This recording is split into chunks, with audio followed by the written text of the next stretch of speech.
Over 250,000 vehicles rolled out of one British factory during World War II. They carried soldiers across the Sahara. They hauled ammunition onto the beaches of Normandy on D-Day. They towed the guns that stopped Rommel. And when the Germans captured some at Dunkirk, they kept driving them for the rest of the war because they were that good. But today, most British people cannot name this lorry. They cannot name the company. They cannot even point to where it was built.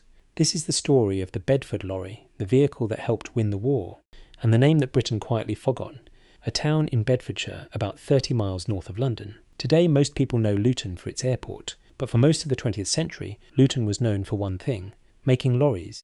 In 1925, the American car giant General Motors, they paid $2.5 million for it. At the time, that seemed like a lot of money for a small British car maker, but GM had a plan. They did not just want to sell cars in Britain. By 1929, GM was already assembling vehicles at the Vauxhall site in Luton. The early models were badge-engineered Chevrolets, sold under the name Chevrolet Bedford. The Bedford name came directly from Bedfordshire, the county where 1931 the Bedford brand launched on its own. The first vehicle off the line was a simple 2-ton truck, nothing fancy, just a solid, affordable working lorry built for British roads and British businesses. Within a few years, Bedford was growing fast. The trucks were reliable. They were cheaper than most of the competition meant Bedford could invest in new designs faster than smaller British rivals. The lorry drivers and fleet managers of 1930s Britain started to notice. Bedford trucks showed up on building sites, farms and delivery yards across the country, and Bedford was about to find out just how important a reliable lorry could be. In 1935, the British War Office came to Bedford with a request: 1,500 weight capacity. Built tough enough for rough ground and field conditions, Bedford accepted the job and spent 3 years designing and testing the vehicle. In 1939, the truck entered service. It was called the Bedford MW, and the timing could not have been worse or more important. Germany invaded Poland that September, and almost immediately the MW was being shipped out to serve with British forces across Europe and beyond. The MW was not a glamorous machine. It had a 6-cylinder engine producing 72 horsepower. It topped out at about 40 miles per hour. It carried 760 kilograms of payload, but in the field, the MW turned out to be exactly what the British Army needed. It was simple to drive, it was easy to fix, and it could take punishment without breaking down. Soldiers trusted it. Commanders relied on it. By the end of the war in 1945, Bedford had built 65,995 MWs. That number alone would make it one of the most produced British military vehicles of the entire conflict. But the MW was only the beginning. The War Office also needed a bigger lorry, a 3-ton vehicle for heavier loads. Bedford already had a commercial O-Series truck in production. They modified the front end, strengthened the chassis, fitted single rear tyres instead of doubles, and sent it to the army. It became the Bedford OY. The OY was a simple, rugged machine. Between 1940 and 1945, Bedford built over 72,000 of them. They served as fuel tankers, general cargo trucks, mobile canteens, and troop transports. They worked in every theatre of the war, and because they shared parts, an engine could fix the other. By 1940, Bedford had 2 successful military lorries in service and a factory running flat out. But the War Office was not finished asking. In October 1930 declared, the War Office gave Bedford its most demanding assignment yet. They needed a 4-wheel drive lorry, a proper off-road machine that could handle mud, sand, rough tracks, and terrain that would stop a standard 2-wheel drive truck dead. At that point, Bedford had never built a 4-wheel drive vehicle in its life. This was new ground entirely. Bedford's engineers went to work. The design they came up with was different from anything the company had produced before. The cab sat forward over the engine, making the lorry more compact. All 4 wheels were driven. The chassis was built from the start for military punch design. A pilot model was ready by February 1940. Testing followed. Then quantity production began in March 1941. The new lorry was called the Bedford QL. The QL was not massive by later standards. Its 6-cylinder petrol engine produced 72 horsepower from 3,519 cubic centimetres. Loaded weight reached 15,400 pounds. Operational range was 156 miles, but what made the QL different from everything that came before was what it could do with all 4 wheels turning together. It could push through desert sand. It could climb muddy tracks in northern France. It could keep moving in conditions that stopped other vehicles cold, and because it was Bedford's first purpose-built military design rather than an adapted civilian machine, every part of it was thought out for army life. There were lockers beneath the body for tools, cable drums, jerry cans and water tanks. The electrical system was designed for military use from the start.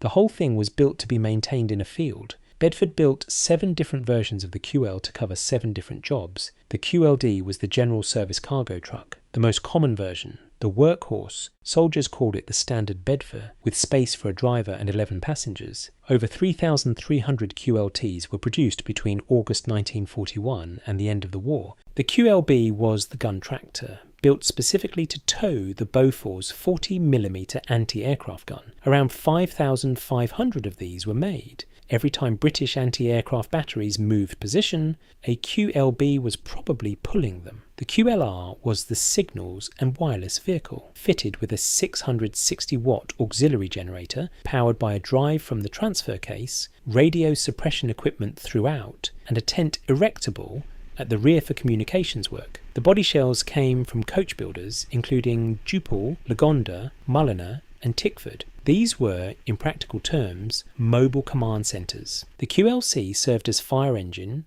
signals vehicle and petrol tanker depending on what body was fitted. The QLW was an air-portable tipper truck, and the QL1 was the original prototype from which everything else came. By the end of the war, Bedford had built 52,247 QLs. At peak production between 1942 and 1944, around 12,000 were rolling out of Luton every single year. That is over 230 lorries every week. Before the QL even reached the front line, the British Army suffered its worst defeat of the war. In May and June 1940, German forces cut through France and Belgium and pushed the entire British Expeditionary Force back to the coast. The evacuation from Dunkirk saved over 338,000 soldiers, but the equipment stayed behind. The British left 64,000 trucks and motor vehicles on the beaches of France, including brand new Bedford MWs and OYs. The Germans did not scrap those trucks.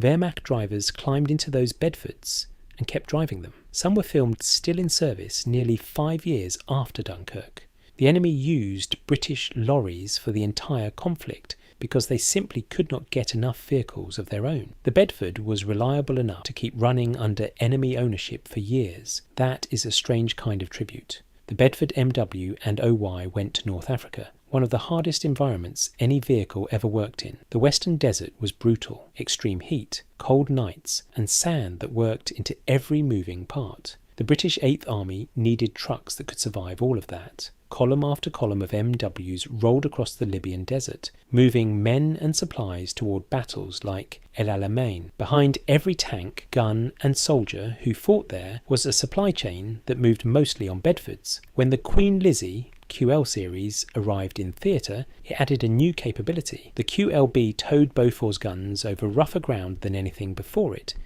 and the QLR gave commanders mobile communications, providing a motorised flexibility that Rommel often struggled to match. June 6, 1944. Over 150,000 Allied soldiers hit the beaches of Normandy. Right behind them came the Lorries. Bedford QLDs moved troops and supplies inland. They were not glamorous and did not fire a single shot, but without them the invasion stalled. As the Allies pushed east, the logistics chain grew longer. Bedford QLs were at the heart of that effort. Many kept working after VE Day for occupation duties and rebuilding Europe. Bedford served on in Cyprus, Korea and Malaya, with the MW remaining in service until the late 1950s.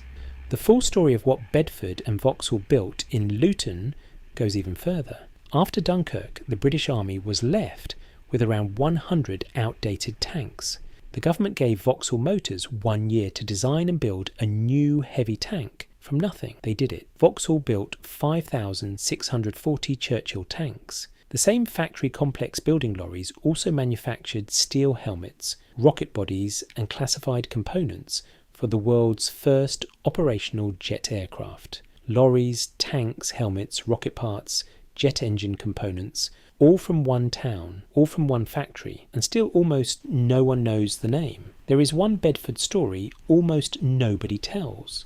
When Singapore fell in 1942, a critical rubber shortage threatened truck production. Bedford's solution was the Bedford Bren. They fitted a standard QL with the track unit from a Bren gun carrier instead of rear wheels. Testing showed extraordinary tractive power and it solved the rubber problem, but British commanders had a long-standing prejudice against the half-track. Britain was not interested, leaving them to the Americans and Germans instead. The rubber shortage turned out to be less severe than feared, and the Bedford-Bren half-track never went into production. When the war ended, Bedford went back to building commercial lorries. Through the 1950s and into the 1960s, Bedford was everywhere. The Bedford TK launched in 1959, becoming the most common light lorry on British roads. Bedford also kept the military connection going. The MK became the standard British Army lorry of the Cold War. But behind the success, something was slowly going wrong. The TK, designed in the late 1950s, was still in production in 1982, never fundamentally redesigned.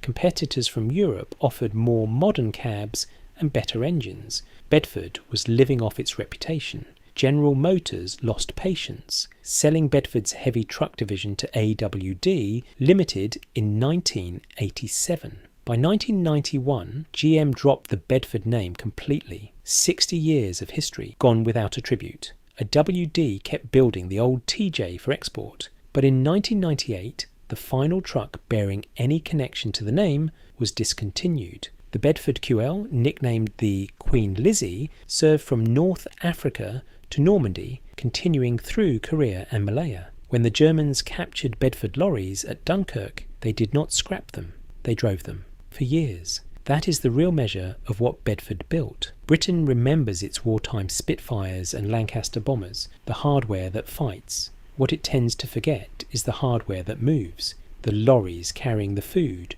fuel, ammunition and men. Without them, the fighters cannot fight, and the war does not get won. The Bedford Lorry won World War II as much as any tank or plane or warship. It just did it quietly, behind the lines, covered in dust and diesel, with no one watching. That is exactly why Britain forgot it, and exactly why it deserved better.